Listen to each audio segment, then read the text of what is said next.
Je vais vous parler de deux points principaux en ce qui concerne la guerre qu'il y a présentement entre le Canada et les États-Unis par rapport à la taxe douanière que les États-Unis veulent augmenter, qui est de 25% pour les produits canadiens.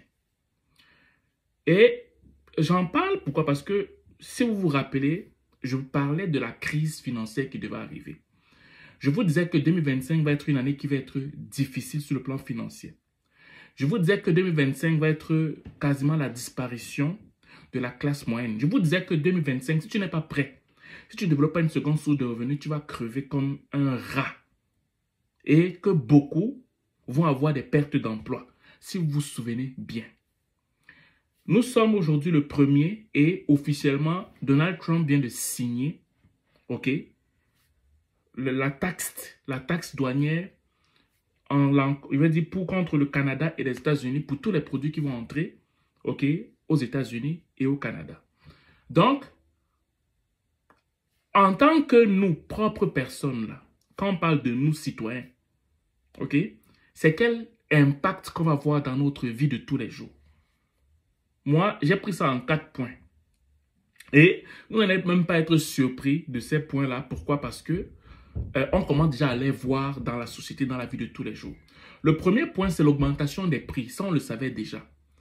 Beaucoup de produits fabriqués au Canada et exportés aux États-Unis vont coûter plus cher à produire et à vendre. Cela pourrait mener à une hausse des prix au Canada car les entreprises devront compenser leurs pertes. Ça, c'est un des points que j'ai pu noter en lisant les articles pour que ce soit une vidéo courte en fait. Le deuxième risque qu'il va avoir, c'est quoi? C'est les pertes d'emplois qui vont augmenter. Des industries comme l'automobile, l'aluminium, l'agriculture pourraient être touchées car elles exportent beaucoup vers les États-Unis. Moins d'exportation égale moins d'emplois, égale plus de difficultés pour les travailleurs. Ça veut dire que les entreprises, pour pouvoir compenser cela, vont couper. Je ne sais pas si ça a un lien avec le domaine de la santé, mais si tu regardes très bien, beaucoup d'entreprises avaient déjà comme anticiper ce qui devait arriver aux États-Unis en matière de décision, de la signature, là, pour pouvoir commencer à couper. Troisième point, hausse du prix de l'essence et de l'énergie. Les États-Unis imposent aussi une taxe de 10% sur le pétrole canadien. Cela pourrait faire grimper les prix de l'essence et du chauffage pour les Canadiens, surtout en hiver. Ok, on continue. Conflit économique entre le Canada et les États-Unis. Fait qu'il y aura une guerre. Le Canada va pas se laisser aller comme ça. Le Canada va essayer de répondre en fait. Ça, c'était un point de façon générale. J'ai fait un débriefing. Ce n'est peut-être pas parfait, mais je voulais juste diminuer la vidéo. Maintenant, on va aller regarder un article qui est sorti encore aujourd'hui qui parle du fait que le mois de février sera difficile en matière de facture d'épicerie. Je voudrais parler de ça. Je vous parlais de ça. On dit le mois de février, à partir du mois de février, les prix vont commencer à augmenter. Ça ne va plus respecter que augmentation de 2%. Non, ça va augmenter de façon drastique parce que les gens ne veulent pas perdre. Les entreprises ne veulent pas perdre. Ok, on va lire l'article. Selon le spécialiste de l'industrie agroalimentaire à l'université d'Alousie, Sylvain Charlebois, le coût du panier de l'épicerie va connaître une hausse importante au cours du mois de février. Et ce n'est pas seulement en raison des relations commerciales entre le Canada et les États-Unis. Donc, ça veut dire que ça en fait aussi partie. Puisqu'il dit que ce n'est pas seulement. Donc, ça veut dire que ça en fait aussi partie. On continue. Pour le mois de février, ça ne regarde pas bien, a-t-il déclaré en entrevue sur les ondes de LCN. Plusieurs entreprises agroalimentaires québécoises seront affectées par les tarifs douaniers de Donald Trump. Le prix du blé, du canola, de l'orge, du bœuf, du porc et de plusieurs légumes vendus aux États-Unis va augmenter pour les consommateurs américains, souligne l'expert. On ne sait pas trop si les Américains vont continuer à acheter ou vont aller ailleurs. Ok? Chose certaine, les tarifs douaniers imposés par les États-Unis vont changer la donne. Aujourd'hui, on marque la fin de l'ère de libre-échange nord-américain finalement parce qu'évidemment, dans le cadre de l'entente, on n'est pas supposé appliquer des tarifs sur rien. Mais là, Donald Trump, dans le fond, dit non à l'entente entre les trois pays pour simplement prioriser les intérêts des Américains d'abord et avant tout. OK? L'arrivée des tarifs coïncide avec la fin des congés, parce qu'il y avait des fins de congés, il y avait le TPS qu'on ne savait pas sur certains produits afin de faciliter les habitants canadiens à faire un peu d'économie en fait. OK? Donc, les fins de congés de PS prennent fin aussi, qui doit subvenir le 15 février, ce qui pourrait causer de mauvaises surprises aux consommateurs.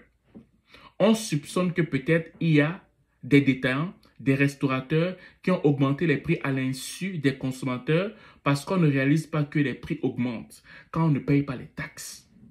Et il dit M. Charlebois. Ensuite, la fin du blackout, soit le gel temporaire des prix des fournisseurs pendant le temps des fêtes, entraînera inévitablement une hausse des prix.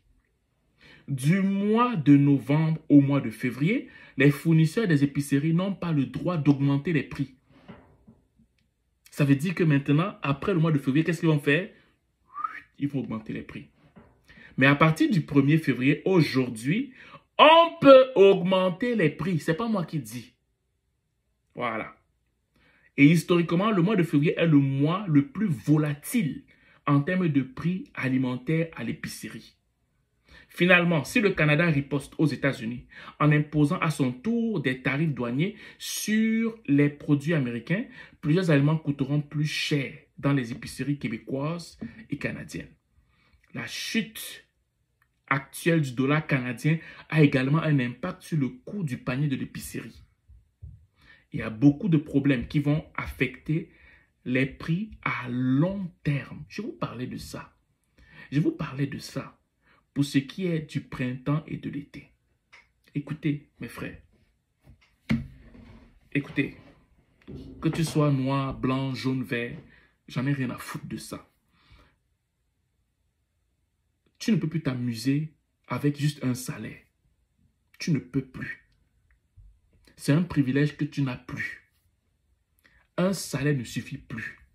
Tu ne peux plus t'amuser parce que tu es beau ou parce que tu es belle. Tu ne peux plus t'amuser avec les flirts. Tu ne peux plus t'amuser avec les mauvaises amitiés. Tu ne peux plus t'amuser parce que tu vas prendre comme prétexte que tu pries pour ne pas passer à l'action. J'ouvre une petite parenthèse. Moi, je suis un chrétien, mais je vais parler aux chrétiens. La prière ne peut plus être un prétexte pour que tu n'essayes pas. Parce que Dieu bénit les idées. Quand tu pries là, Dieu te donne des idées que tu ne veux pas mettre en action parce que tu manques de foi. Mais la Bible dit que montre-moi ta foi sans les œuvres et je te montrerai ma foi par les œuvres. Donc, le fait de ne pas passer à l'action sous prétexte que tu passes ton temps pleinement à l'église n'est pas un argument. Ok? Donc, tu vas sortir parfois de l'église pour aller bâtir quelque chose parce que tu as la faveur de Dieu dans ce que tu vas mettre en place, selon qu'il est écrit que Dieu bénit l'œuvre des mains. Ok? Donc, je ferme cette parenthèse.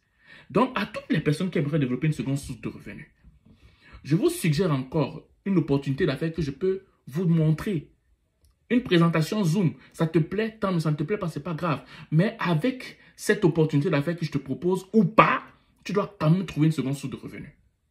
Donc, si ça t'intéresse de développer une seconde source de revenus, texte-moi au 514-247-1737. 514-247-1737. Voilà. Si je te souhaite de passer une excellente journée ou une excellente soirée dépendant du dos, tu m'écoutes. Ciao.